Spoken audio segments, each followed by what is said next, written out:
Hello, I'm Scott Jackson. I serve as the Mary Irene Ryan Executive Artistic Director of Shakespeare at Notre Dame.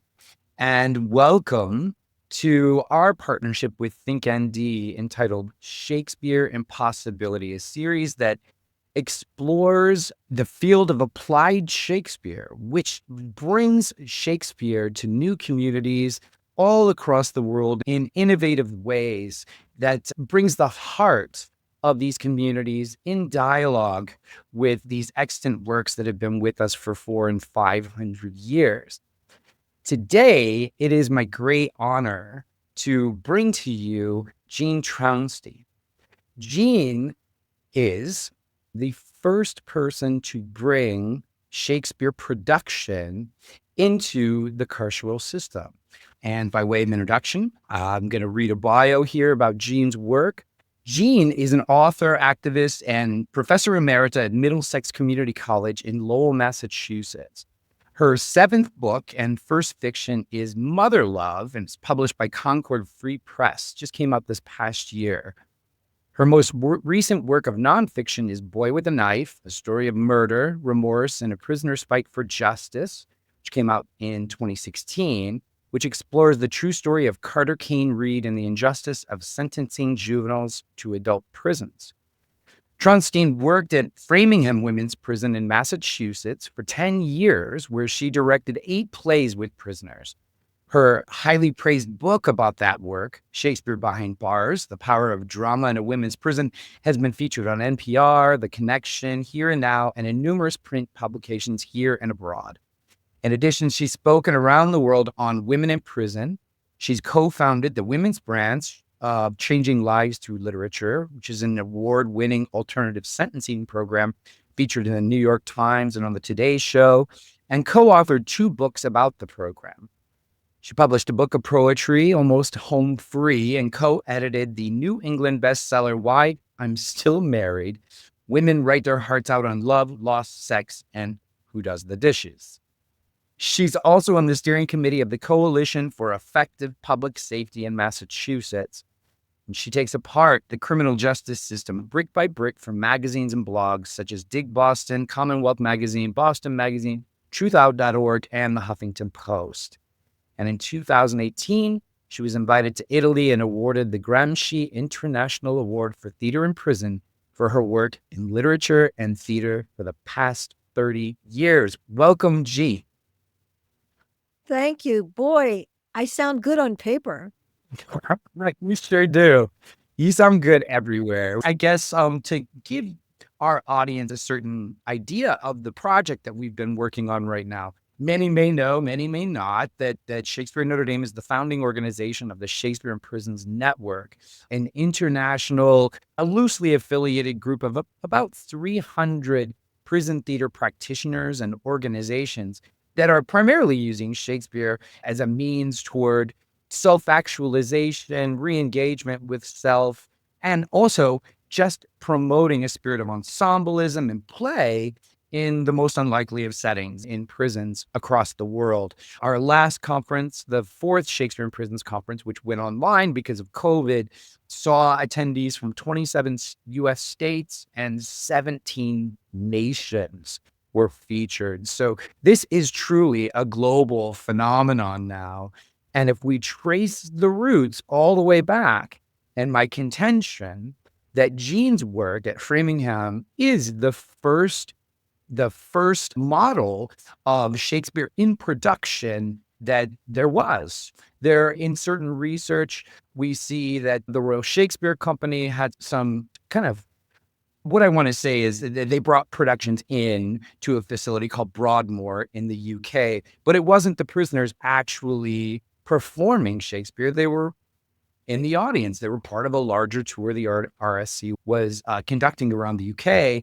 And if we go even further back a little more than that to about 1982, 1984, the legend, Cicely Berry, who was part of the Royal Shakespeare Company, facilitated some workshops with prisoners there in the UK as well. That might be the first instance of Shakespeare being used in a carceral setting, but it was also branded a therapeutic approach as opposed to these prisoners coming into conversation with performance, and the performance itself being the modality that provided a certain re-engagement with self.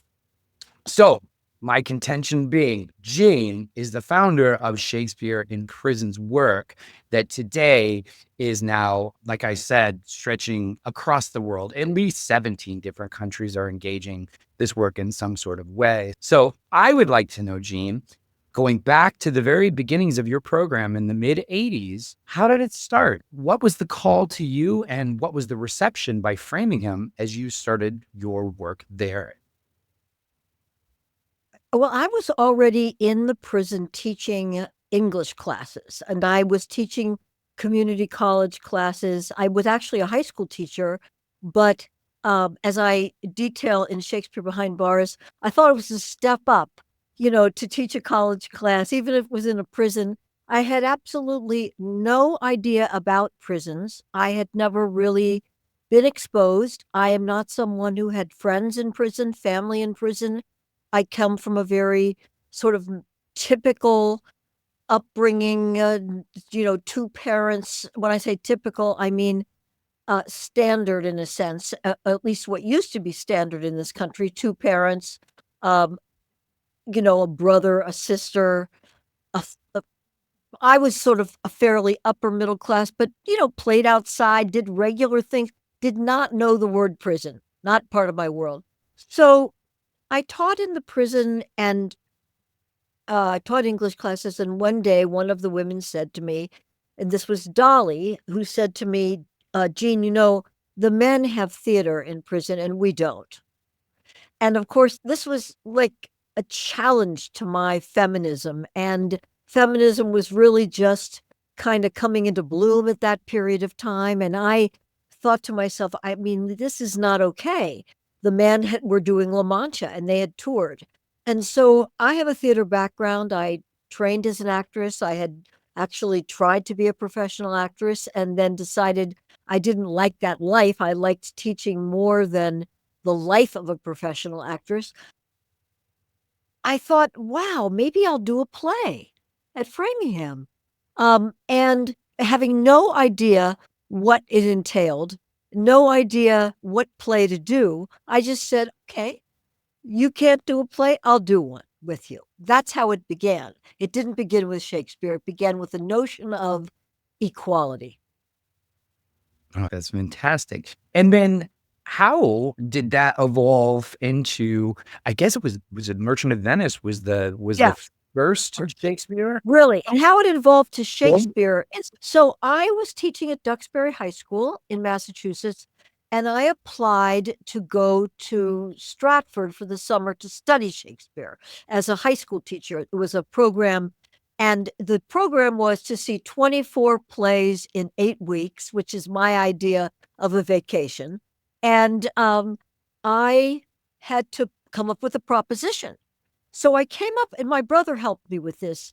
The idea that I would do a play at the high school that I would also do in the prison with women. And I didn't know what play that would be, but we would do parts of it. And then I had this happy ever after idea. The students would all come into the prison and see the play, and everybody would get to see what everybody else was doing, naively not knowing too much about prisons. Anyway, I got the grant and I went to England and I saw Merchant of Venice at the Royal Shakespeare Company in Stratford. And I was blown away. I didn't agree with the interpretation. I thought, this is not Shakespeare. This is not Shylock. This is not my idea. And so when I got back and I decided I was going to do Merchant of Venice and I started to talk to the women about it, they began to help me see it in a different way. And it took me, it was really 6 months of research before we put on the play. I brought in costumes, real costumes. They tried them on. They got in trouble in the halls parading around in costumes, and the guards wanted to send them back to their cells. They saw videos. I watched Sir Laurence Olivier's famous version. They discussed it, and eventually we began to work on the play. And that Go ahead. I'm sorry, Scott. Oh, no, that's okay. Please continue. Well, I was going to say, and that is how I discovered how to work on a play. Because again, and I've said this to you before, I had no roadmap. I had no idea what I was doing. It was just the women wanted to play. We were going to do a play. They said, we're not talking like this. We're not, this is not, we have to, you're going to do a play for 200 other women. You can't, we don't want to be idiots. So, how are we going to do this, Jean? So, we started paraphrasing in the classroom, putting the words in their language and using parts of the text. I told them the story. They loved the story. And the women always loved Shakespeare's stories. They were grabbed by his stories. The language was hard. And so the language became what we tackled, but the stories were absolutely, they identified with the stories immediately. And so they, through both improvisation, I'd set up situations and they would learn things about the text through improvisation. They would change things. So, for example, would you have a pit bull attack you twice? And so the women understood the image of the word pit bull that was in their reference. They knew pit bulls and they got the idea of what Shakespeare was saying. So we would do improv and we would do paraphrase. And one of the women eventually got tired and took the rest of the script back to her unit, finished it up, and we had our script. Yeah, I think that's one of the things that, and we're going to see a clip from this production, a VHS clip, because this is what we have when we're creating archives like we're doing right now, right? This very early kind of handheld VHS recording of the production. And I think one of the things that stood out to me so much as we look at this field of applied Shakespeare and communities bringing it to their voice, like what are the terms of their engagement, right? Bringing Shakespeare to them as opposed to them going to Shakespeare, is that you'll see that there is Shakespeare's text at moments, and then you'll see the women finding their way from one moment to the next. And sometimes that is total improvisation in the moment, So I give them all kinds of credit for that approach. When Rhonda, one of the women in the play who was playing Portia, landed on the quality of mercy speech, she did not need to paraphrase it much. First of all, her background, interestingly enough, her mother was a preacher.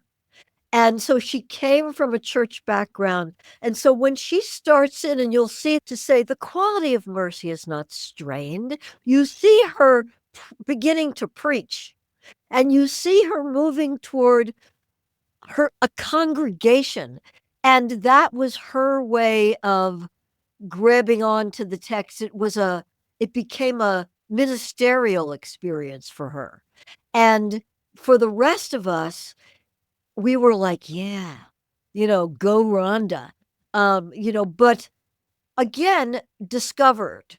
That was discovered. It was not planned. It was something that happened, but it taught me that parts of the text have to be kept and parts of the text can be changed. Absolutely, absolutely. So going into this clip, can you give us a little bit of a primer on, what was your approach?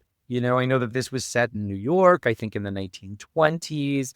And your inspiration for Shylock, I believe, was Olivier's performance. Olivier's, yeah, and also I would say a lot of Olivier's performance, but also the woman playing Shylock had HIV. And at this time, 1988, HIV was so feared that I'll never get over this image I have in my mind of guards wearing gloves, plastic gloves, transporting her from place to place. And you would see that and see them transporting her. She was not allowed to work in the kitchen. She was not allowed, she felt she was an outsider in a place of outsiders. And she is the one, and she chose to play Shylock. So what we see is a woman who knew that she when that was outside of that, and so that when she encounters Portia, and so when she encounters someone who could help interpret her life, she looks at Portia as not a savior, but at first as someone who may hear her turmoil, hear her tragedy, hear her, and of course that's not what happens, but that's how, in a way, she's like, someone has come to help me. And that was important. And the woman playing Shylock was so into it that you see when we watched her, she had one hand that was somewhat deformed. When she took the contract and she held the contract, she held it with her hand, and you can see her sort of embracing her deformity as she embraced the character. Thank you. Let's take a look at that clip. Must be merciful, and why must I? The quality of mercy is not strained. It droppeth from heaven like the gentle rain onto the earth below. It is twice blessed. It blesses him that gives and him that receives. It is mightiest in the mightiest and becomes better to the throned monarch than the crown himself. His scepter is evidence of the awe and the majesty that causes men to kneel before kings, but mercy is above the scepter. It is enthroned in the hearts of kings, and it's characteristic of God himself. Earthly power is closest to God's when mercy seasons justice. Were we to answer to justice alone, none of us would see heaven, because we are all sinners. When we pray for mercy. That same prayer teaches us to have mercy for others. I have said all of this to try and persuade you to drop this case. If you continue with this, you're asking for that man's life. My religion will take care of my sins. Here, I demand justice. That's fascinating work there. I'm really curious, what that impact was after the performance, both for your participants, maybe for Portia, which is a fantastic performance, as well as how did the institution respond after that show? Okay, so one thing I wanted to say in terms of that clip that I didn't say is that Portia and Shylock are the two characters who kept Shakespeare's language and added their own. And I think that's significant because they felt Shakespeare's language, they could embody him. They could embody that language. In terms of the institution, what shocked me is that because Shylock is Jewish, and many of the women in the institution did not have experience necessarily with Jews, I didn't know how they would exactly respond. I knew they would respond to Shylock being an outsider and Shylock being played as an outsider in an institution where all the women already feel like outsiders in their own world. So they got that part, but what happened was they started yelling out to the play during the performance. There's nothing wrong with being a Jew if that's what you are. Things like that and they yelled as if they were in church. Again, tell it, sister. They yelled to Portia. They yelled to Shylock. They were so engaged in the play that it was their success when it was the people on stage's success. That's how identified they were. And afterwards, I know that Dolly said for an entire week she felt like a star. People came up to her and said things to her. in terms of the institution, this was the first play I had done. They allowed 200 women to come, no families at this time, but they allowed guards to watch. And it was a very profound 200 people in an auditorium watching a play without security was profound. And they were absolutely riveted. And they even, after the end of the play, Dolly gave me a plant that she had somehow engineered into the prison to give me, which I have no idea how. And they didn't make a big deal of it. And we were also allowed a 15-20-minute cast party after the play to sit on the stage and drink Cokes and eat chips and talk about the play. 15 minutes, which was phenomenal. Wow. Wow. It was a cat, and they told them, this is your cast party. Which, having, worked inside myself for like 12 years, those moments are it may be just 15 minutes, but it might be the greatest 15 minutes in their lives for years, based on kind of the emptiness of everyday existence, that isolation. So it's just this moment of community and connection that's built around Shakespeare and around the plays and around you. So moving on then, I believe that was 1988, Merchant of Venice, Yes. right? And then talk to me about the pathway toward the second production, which was Lysistrata in 1989, 1990? Yeah, the next year, 1989. I did one a year. So I think one of the things that Merchant taught me was that I wanted to continue using classic texts, that what I felt happened with the women is that they gained an access to a literature they had not been exposed to, and that my feeling was the women deserved to have an access to world literature. And that drove me to thinking about other plays that spoke to women's issues. And Lysistrata had always been something that I thought was underused as a play. It was such a fascinating story that women get together and they decide the way to have peace is to have their husbands not go to war, not be allowed, and not get sex, not have sex in order to, stop them from going to war. We won't give you sex. And so the power of that moment for women withholding that was interesting to me. And I mean, of course, if we look at it through a lens of today, sexist, blah, blah, blah, men, women, two genders, all of that. But you can't look at things, I don't think you can look at things from yesterday as how we see them today, because that's not how we saw it then. I saw it as two genders at that point in time. And so what happened with that play, because we'd been successful, the prison allowed me to do another play. It was based on the fact that success meant no trouble. That's what success meant. No trouble in the prison.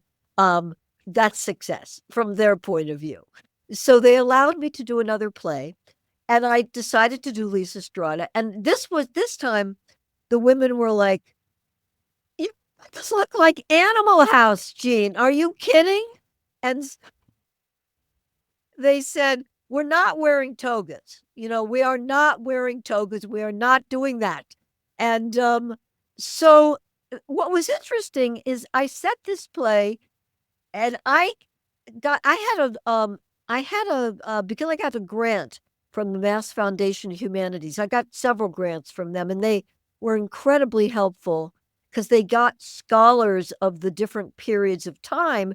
And this scholar from that period of time verified for me that my idea of setting it in the early night in 1919, right before World War I happened, was a good idea, because just before World War I was the suffragettes. And so we had the notion that women And we did the play outside, which was amazing. So women had big banners that said no sex.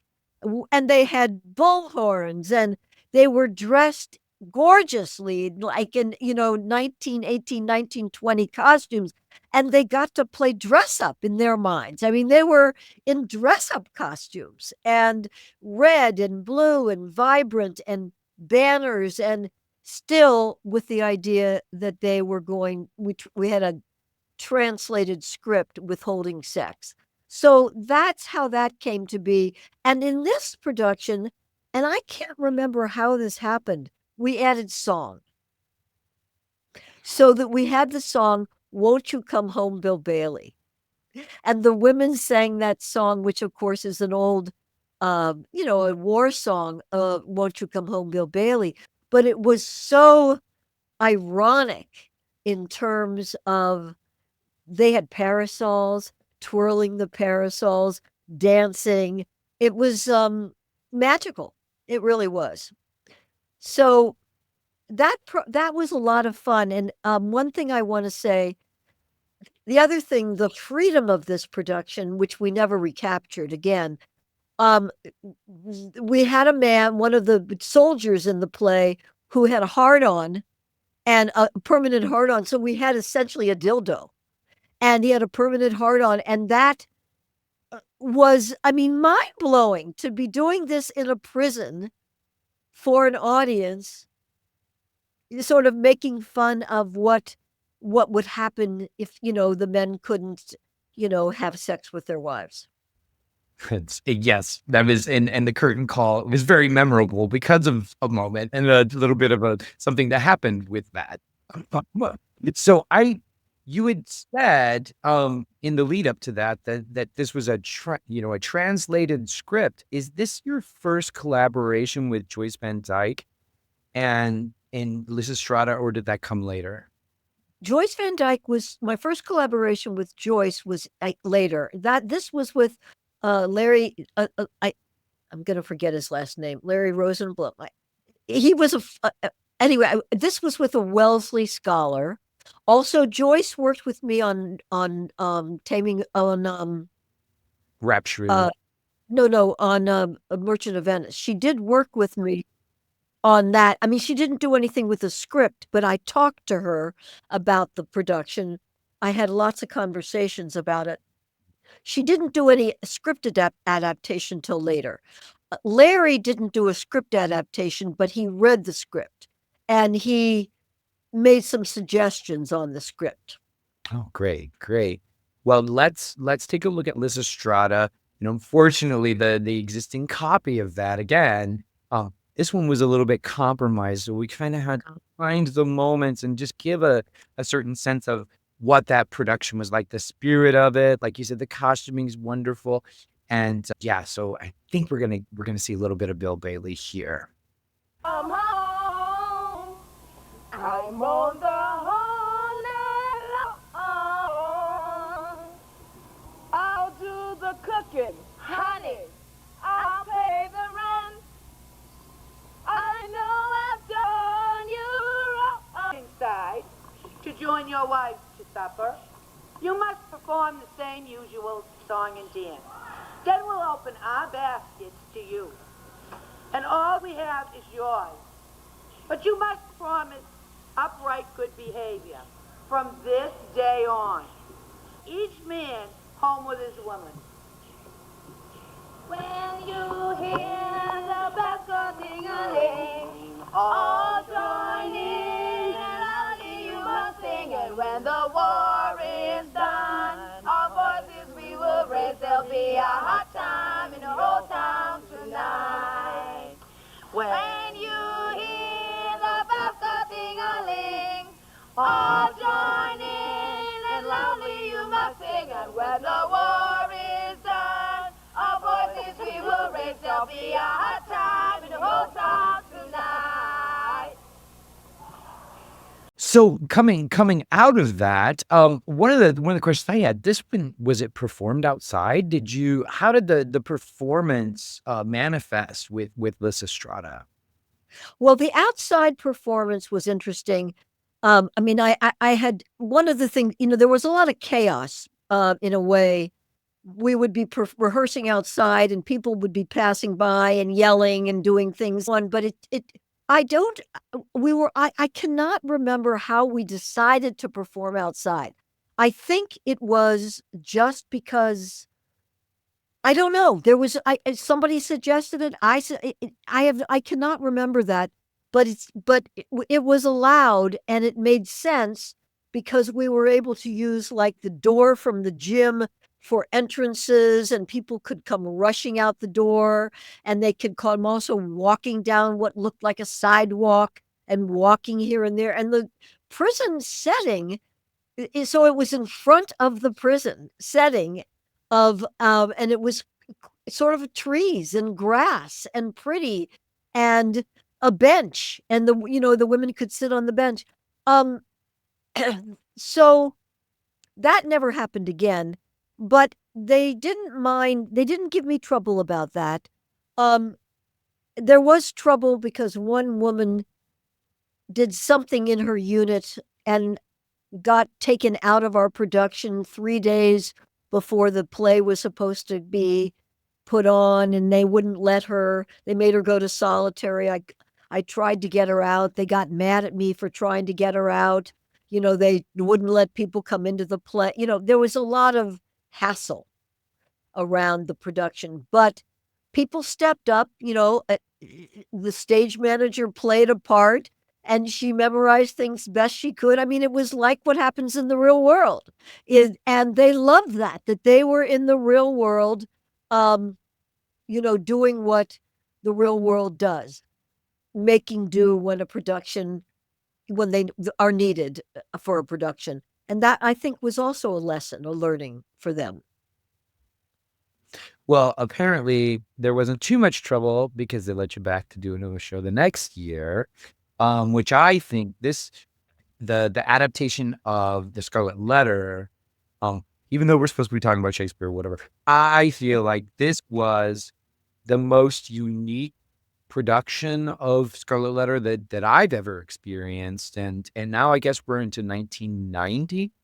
Yes. With this production, and I believe this was a collaboration with Joyce Van Dyke. Is that correct? Yes. Give us a little background about how that very original approach manifested for you. Well, I had the idea myself. This was my idea that I'd always loved Scarlet Letter, and I'd always been very intrigued by the A. And I was intrigued by shame and the women. And it's interesting because there is a lot of shame of women in prison, and the shame of being a woman who got in trouble, of a woman who couldn't handle her children, a woman who, I think more shame for women in a lot of ways than men. Shame is part of the incarceration, part of their feeling of letting down everybody in their family.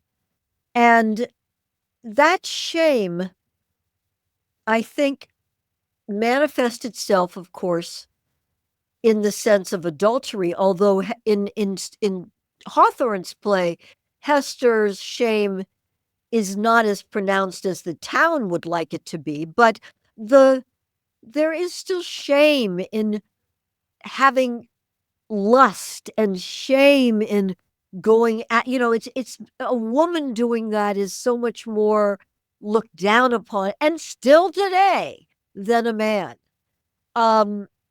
Even younger, it's still somehow not okay. So that was 1A, the shame of the adultery. Then I started to somehow realize, because we were in the age of AIDS at this time, that AIDS was another incredible shame and incredible horror that the women were facing. I mean, I'd learned it from, Katie, who, was in Merchant. I learned the shame that she felt, not even, being treated with somebody's hands, having to have gloves on. But so that was another A. And then the third A was abuse. And all the women, they don't even ask you if you go to Framingham, you know, if you were abused anymore. It's almost like, when did the abuse start? It's so taken for granted that people are both physically and sexually abused. So those 3 A's, I said to Joyce, I want to use the scarlet letter. I want to use the main thread, but I want to have some other threads to come in. And I also want the chorus, because the chorus enacts the shame. The chorus helps the women feel their own shame. And the chorus is the women being the voice of other women condemning women. It's not so much just men, it's women condemning other women. And I wanted that. I wanted that in the prison, because that's also true. And so Joyce did this original script, and then, as usual, the women adapted the original script. Even though Joyce had adapted a script, we still had to futz around with it. And then the casting was phenomenal. And the casting involved Violet Amaro, who was a very famous person in Massachusetts who'd been accused of sex abuse for her daycare center. And she and her daughter were both incarcerated. And she played the original Hester, even though she was 72 years old, I think at the time, 70 years old at the time. And she was Hester with her white hair, and she looked like Hester, and we had amazing costumes, and we had this in the round. And Hester, one of the best moments in the play is when Hester says, there are more guilty people out there than there are in here. And she whirled around on top of, very witch-like. And Hester felt very witch-like. And then, of course, the notion of her daughter becoming the one who was abused, which was sort of how the next A comes in. And then her somehow progeny becoming the one with AIDS. So there was a movement of some sort from this shame, from one kind of shame to the next. Wow, let's take a look at that. Some people seem to forget what the scarlet letter meant. They said A stood for able. Esther was so strong with a woman's strength. Did you know my mother became famous? Not only for that, but for her sewing. It came from miles around. She was so delicate with her needle. Everyone had it. It was the fashion. The governor, yes, the minister, christening gowns for the babies, wrappings for the dead in their coffin, scarf for the military man. But I never thought anyone have ever asked my mother to make a bridal veil. I never saw my mother complain. I never saw her fight back. She would sit here sewing, wearing this ugly plain dress. The only ornament she wore was a scarlet letter. And now there are so many of you who come to me for help and advice. Women too. Women who have been wounded.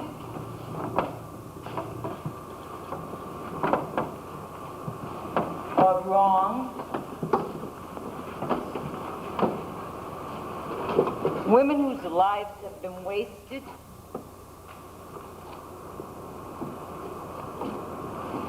And women who bear the dreary burden of their own hearts because they can find no one to give it to.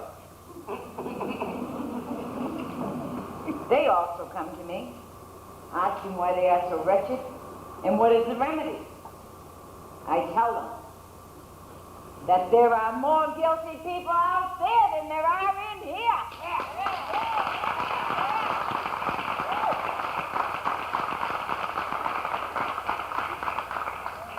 And that if the world succeeds in making you lonely and sick like a cruel child, It will despise you for it.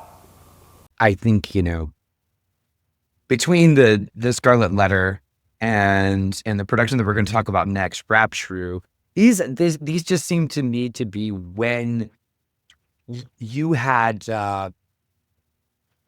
captured something very unique about the ensemble and the location where you were working. Like if I made the template was at its strongest during Scarlet Letter, and then subsequently Rap Shrew. I think there's a certain sense of innovation that was happening in the Scarlet Letter, which certainly Joyce's contributions in adapting the script that helped, but also the ownership that the women displayed in this. And there's that moment where the Hester with AIDS, the guard comes up and just very intentionally puts on the plastic gloves and just kind of pushes her off the stage. It's just so moving. I mean, I wish I could have seen that in person, but at least we still have this copy from, this this grainy VHS copy from 40 years, well, 35, let's call it 35 Wow. years ago,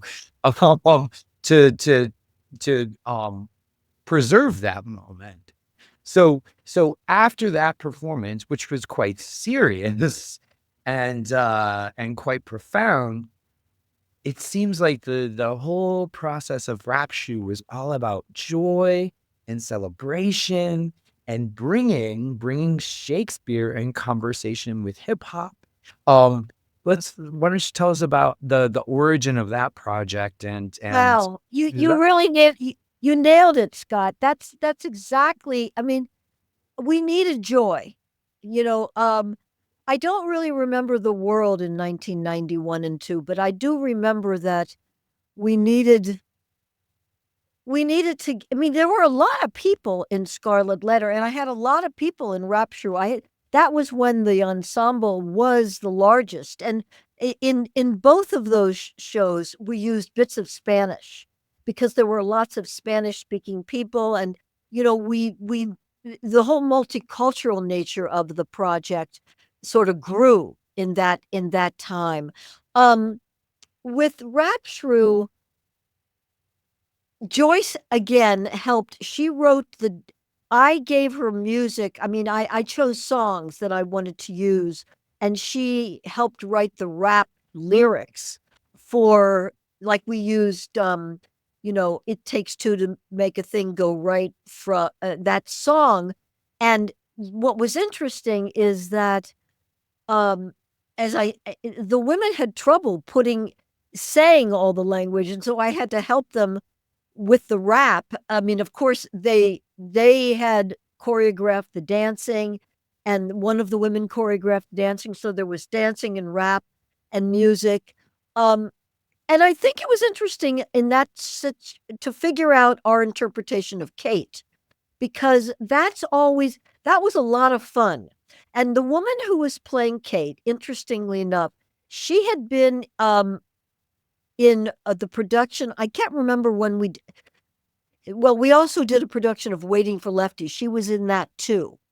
And I did not know that she had an eating disorder. And I did not know that she had actually been raped, and had a lot of horrible trauma that she was dealing with. And so but she brought to Kate, because, this is not therapy. And I think you made that point in the beginning.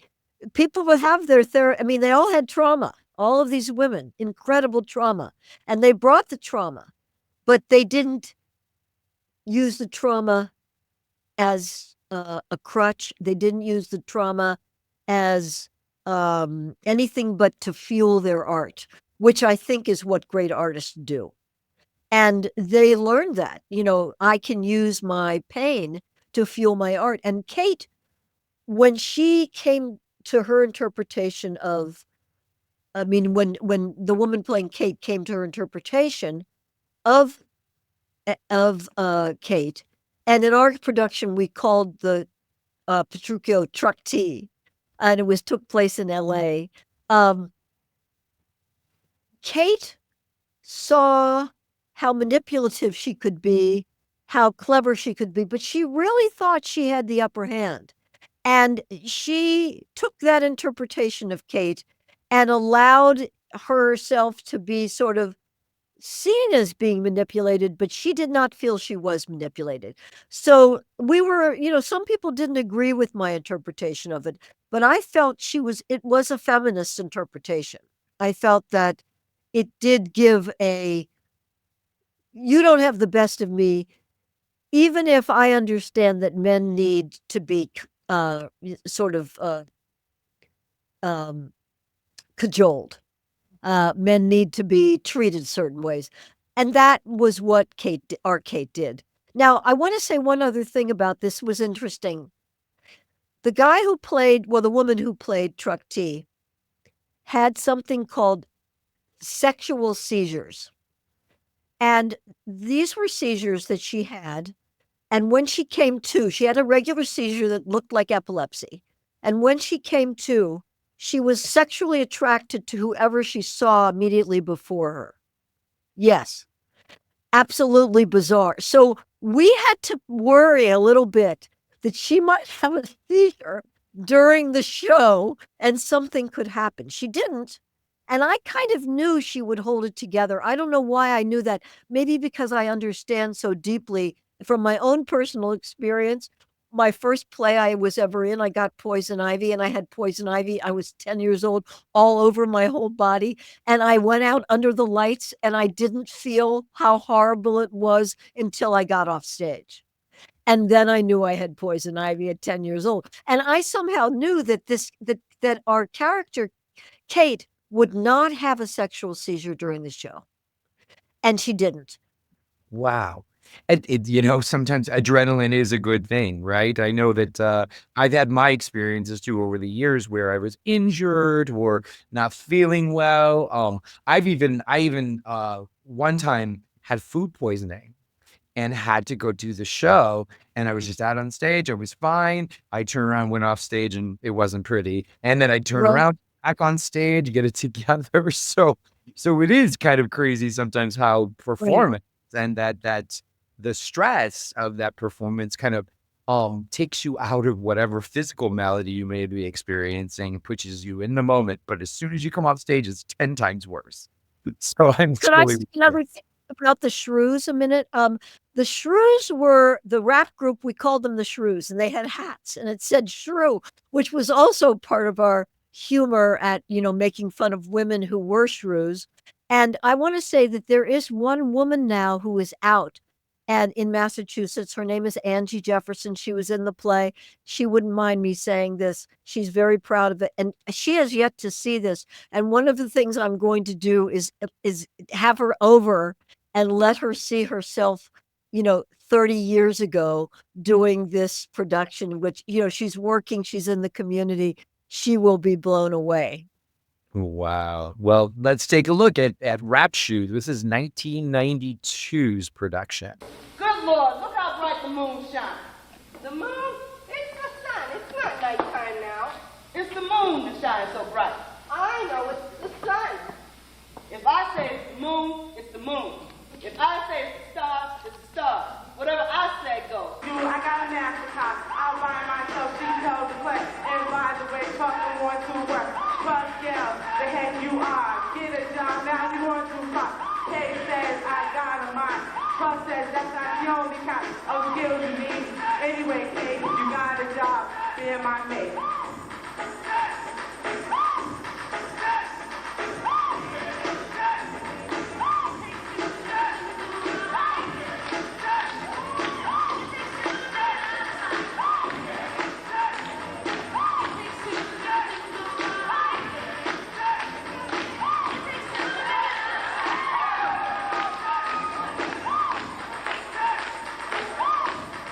I love how it ends, right? This joy, there's dance, there's innovation happening on stage, and just more than anything else, love. I mean, it's palpable, even watching that old Grady clip of just how invested they were, how much fun they were having, and at the same time, there's always, and this is something that that strikes me with my own work at Westville Correctional Facility here in Indiana is that there's this delight in doing something unexpected, of perhaps just slightly breaking the rules, kind of in a tongue-in-cheek way. Like, can't believe we're able to do this in the facility that we're in.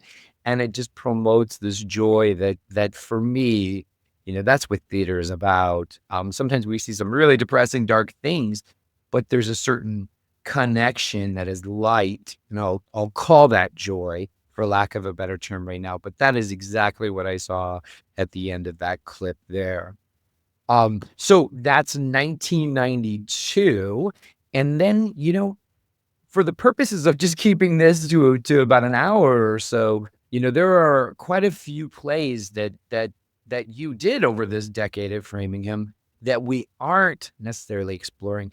Are there any memorable moments, or what were those plays? And, if you want to just give us a little summary about the rest of that work, and then we'll move on to the impact in the end of that program. I'll say that the last play I did, which was Arsenic and Old Lace, which in theater terms is considered an old chestnut.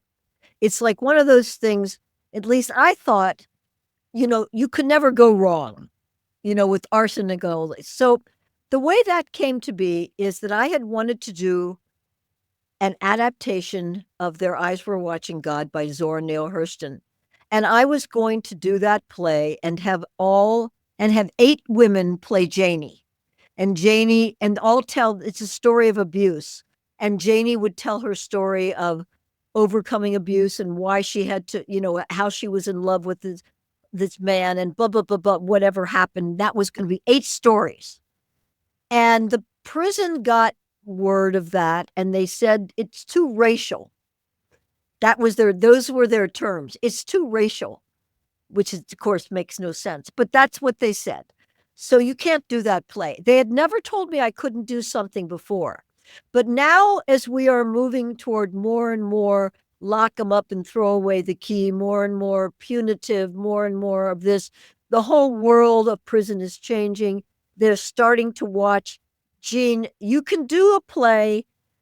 And they used to let me video the plays, and I sent them always home to their families.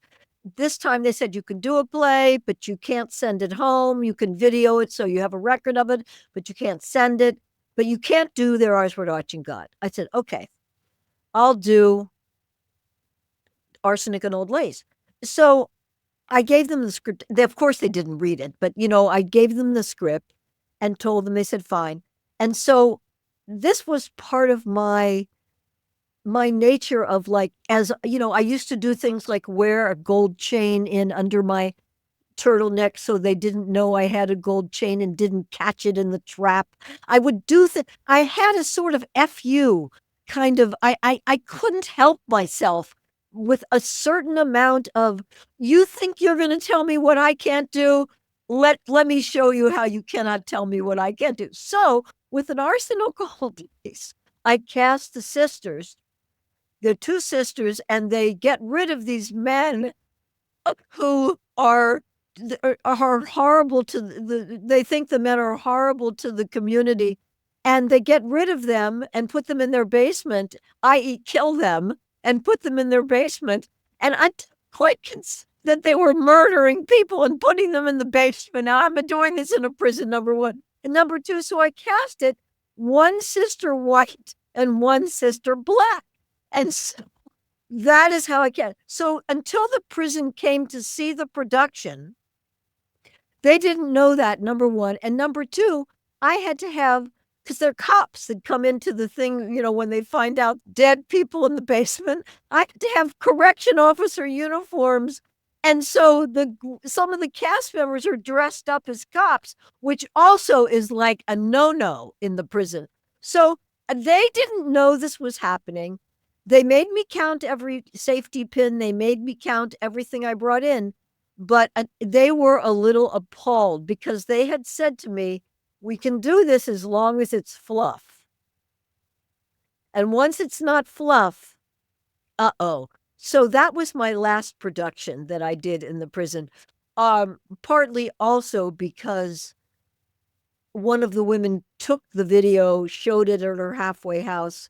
They found out about it. They said, Jean, you can't do this. You did something you're not supposed to do. They tried to fire me. It got overturned by the state of Massachusetts because my president and the head of the legislature and a whole bunch of people said, you can't kick Jean out of prison. So they had to keep me back there. But by that point, Pell Grants were taken out of prison. No one was paying for work anymore. There weren't any people around to do the production. So that's how my program dwindled because of that. Yeah, I think succession and planning is very difficult in this field, right? Because we are all siloed, and that was one of the reasons that we started the Shakespeare in Prisons Network, so that we could share these individual experiences and what the worst case might be. Like in this instance, there were tensions with the facility, right?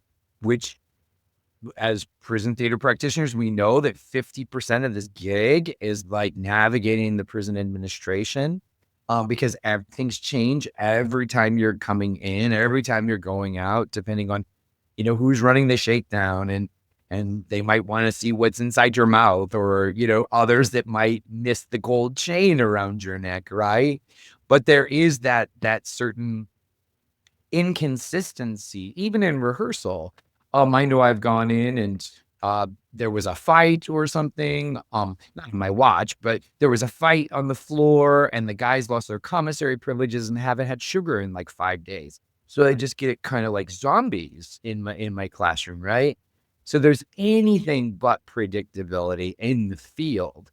And succession is one of those things that I think it's getting better. Now there are programs like we have this big film, Sing Sing, this major release that really documents a program through rehabilitation through the arts in New York at Sing Sing prison that sure was started by one man, but what it grew to is actually an ensemble of practitioners that are going in, and it ensures a certain longevity and succession just in the formation of that ensemble, right? So I guess now that was Arsenic and Old Lace. Was that 94, 95? Yeah. Okay. Yeah. And so by the time 96, 97, 95, 96, I started to come in again, and then I couldn't do anything. There weren't enough women who wanted to be in the classes, and boom, that was the end of that. And in a way it was disappointing, but in a way it was, I felt like I'd given 10 years of my life to this, and I'd given so much, and I had made friends. Dolly was out of prison by this time. I used to go to her house, and she'd make me spaghetti, and I knew I had had an impact on the women and an impact on the world, really. I know that now. I didn't know it at the time. Scott, you and I have talked about this. I had no idea that I had done something groundbreaking. I didn't know it. I just did it because Dolly said, you have to do it, so I said, okay, Dolly, if you say I have to do it, I'll do it, and when I get validation, I shared with you also, I got a wonderful letter from Bertie, who was in 5 plays, Jamaican, and she was deported, not allowed to come back to this country because of her crime. But she wrote me telling me that I had changed her life, and she told her children about me. And, there she is in Jamaica 30 years later thinking about me, just out of the blue, writes me a letter. And I think we get these things. We get these, it's a kind of validation. Working with people who are incarcerated, I think, changes us as much as it changes them. Because we get to understand the value of our freedom and the value of our upbringing and the value of what we got that they didn't get. It's not a coincidence that I'm not committing that I didn't commit yet a crime, you know. But it's not a coincidence that these women are where they are. And I think you said this, and I do want to make the point. It's wonderful that this all started with women, which is not something that people think, because mostly what gets attention are the men doing this work. Which is actually a fantastic segue to the book, because and anecdotally, the book came out in 2003, 2001. 2001, the book comes out entitled Shakespeare Behind Bars. And just coincidentally at that time, Kurt Toffland, who's another one of our founders of the Shakespeare Prisons Network, and the feature of this 2005 documentary entitled Shakespeare Behind Bars, because that was the name of his program, that reached globally, right? That we can look at that documentary as perhaps being probably having the greatest impact on promoting the field, this kind of work globally. But it just so happened that your book and his program were titled the same. Can you tell us what that conversation was like when you found one another? Well, when I had a wonderful friend in New York, who has since passed away, who belonged to, and I'm not going to get this right, because it was a Shakespeare organization in New York City where people go and hear people talk about Shakespeare. I'm so sorry, I can't remember the name. But anyway, my friend Shella when my book came out, she wanted me to come to the to present at this program. And so I wrote a letter, mentioning my book to the director of the program. And he writes me back and he says something about, this is incredibly fraudulent. There's a program called Shakespeare Behind Bars, and that's the original Shakespeare. Who do you think you are? Da, da, da, da. And so then I wrote him back, I said, listen, I'm really sorry, but it's not fraudulent. And I explained how I came to be and more of the depth and so on. And then I had Kurt write him, and he was so apologetic. He said, well, why don't I have both of you come to do a program at this? And I said, that would be great, because Kurt and I had met. Well, we hadn't met. We had heard of each other somehow, but that was the first place we met, at doing a program together in New York at this Shakespeare. It was like a salon. It was really fun, a real salon kind of thing. And then we did something in Washington, D.C. with other practitioners, Kurt and I met Jonathan Shaler. And then I was also sort of into Jonathan's book. I contributed to Jonathan's book and became part of the network. There had been no network. And I do want to say that it was a relief, such a relief, to find out other people were doing this work. Because when I started, I would drive home crying in the car on the way home. And I wasn't married at the time. I didn't have anyone I could share this work with. And it was so profound. The women would come to the door of the prison as far as they could, and they'd say, drive safe, Jean, get home safely. And the guards would say things like, you'll never get out of here, to them. And I would see and hear those things, and it would break my heart. And who could I tell? And now I can tell you. For what good that's worth. Well, but you've heard it too. Yeah, absolutely. I mean, this work for the past 12 years, started here at Notre Dame as one of our resident companies, Actors from the London Stage, which is a 5 British troupe that travels to universities all over the country. But the show, it is contained in a suitcase. We call it the showcase. So one additional piece of luggage that they take on the airplane with them that weighs under 50 pounds. You open this suitcase up and this show is there, right? You just need that in a space of 20 feet by 20 feet, and you've got a full Shakespeare by 5 actors. And then back in 2012, when I was looking at what are ways to connect with the social justice mission of Notre Dame, being this force for good, bringing light to places that needed it the most, right? I was like, well, here's an easy way for us to move into that sphere and just start having preview shows at the facility. And then that just mushroomed and mushroomed and mushroomed to us being a global leader in this field of applied Shakespeare, which brings me full circle to what it is that we're actually doing in this collaboration with Gene, that is so important.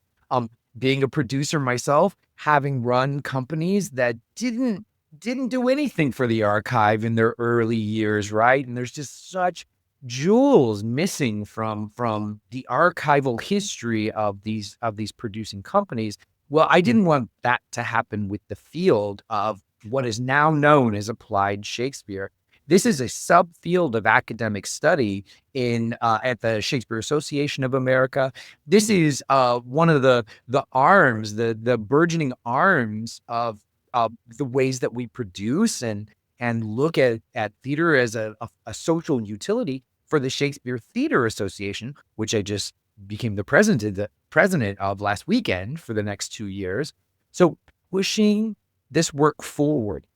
How in the 21st century can we look back to these seeds like that you planted through your bravery, your dedication, through your own pain, feeling that you were alone in this movement? How can we archive what it is you've done as an example for future generations?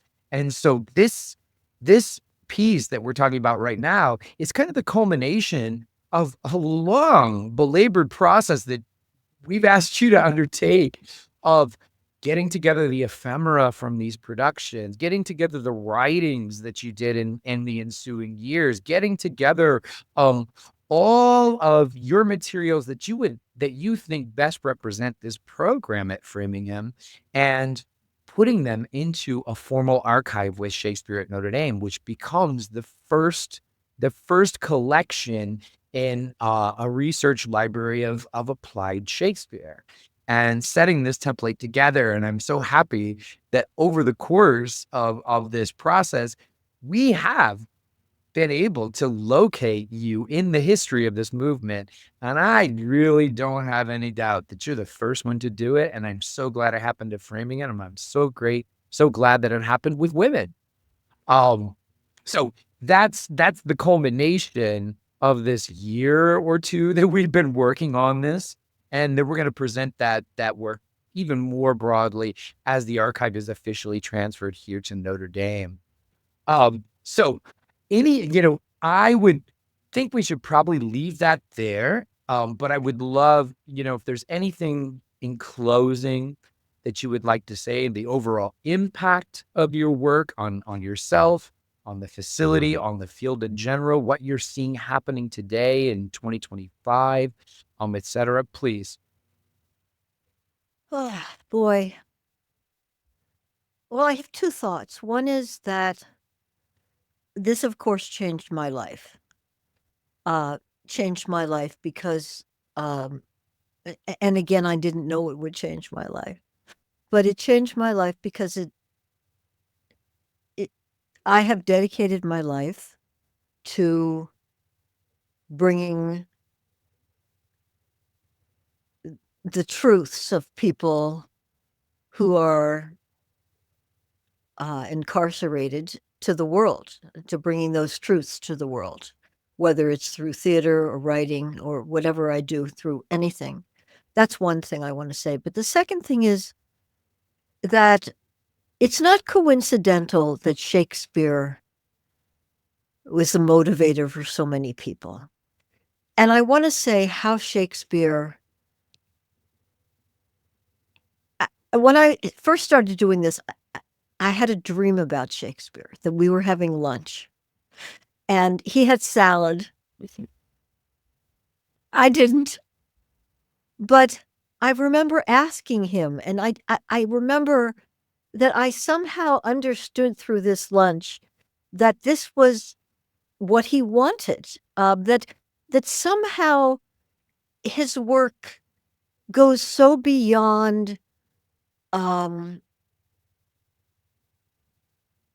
so beyond what we imagine his work does, that it goes into the darkest places where people have the most pain and the most joy too. I don't want to say just pain, because there's a lot of joy in those dark places, but I think it's important to recognize how Shakespeare really gave us and gives us so much of this world. And I think that all of the people who participated in these programs would probably say something to that effect, that they didn't realize how Shakespeare could affect them and change their lives. So that's what I want to say. I couldn't agree with you more. In my own experience, the challenge of approaching these works, the challenge of the language, the outsider view that folks in prison could never engage Shakespeare, just reinforces for me who Shakespeare is and who Shakespeare is for. And I've learned more about Shakespeare in prison than in any academic conference that I've ever attended, because the lived experience that lies behind their engagement with these texts is like no one else's. So Amen. Okay. Amen, Scott. Thank you, Gene, so much for being here today, and B, for being a pioneer, for bringing this word, and just let me tell you that you are so important for those of us that are doing this work now, that it's just an honor for me to be collaborating with you in this way to ensure that 100 years from now, 200 years from now, people are looking back on this moment and saying, wow, that's where it started. Thank you. For being with us, Gene. So much love. Yeah. Much love to you.